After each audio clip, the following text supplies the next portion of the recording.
It is important to always make sure that your drain cleaning machines are in good operating condition. Checking the machine cords, reels, and cable is a good idea before beginning a job.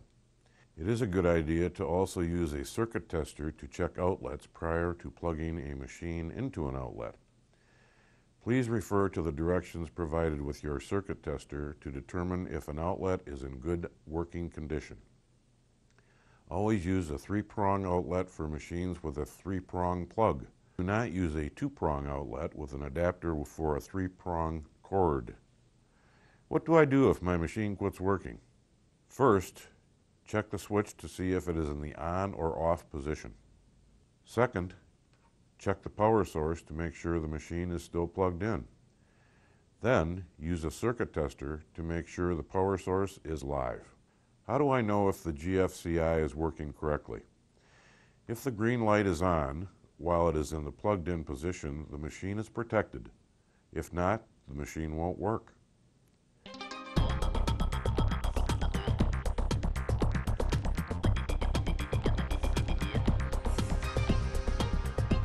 The ground fault circuit interrupter protects the operator. It shuts the machine off in 1/40th of a second to protect against electric shock. Should you need to replace the GFCI, make sure the machine is in the off position and certainly unplugged. Remove the screws on the back cover of the GFCI and take off the cover. You will notice there are 3 wires held in place by screws.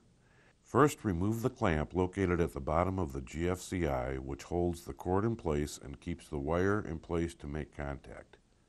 Next, loosen each screw that holds the 3 wires in place and remove the wires from the GFCI unit. Note, each wire has to be placed in the correct terminal. Do not reverse the wires. The white wire goes with the silver screw. The ground or green wire goes with the green screw, and the black or hot wire goes with the copper screw. Before replacing the GFCI unit, inspect to make sure that the wires are intact and certainly are not frayed. If the wires are in good condition, there is no need to cut and splice the wires.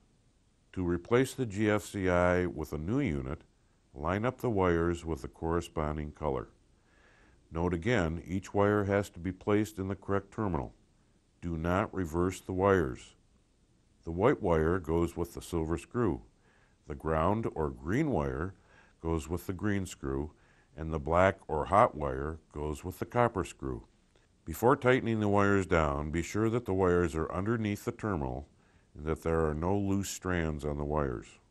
Once the wires are in the correct position, tighten the screws down as tight as possible. Replace the wire clamp and tighten. Finally, replace the cover on the GFCI and tighten the screws.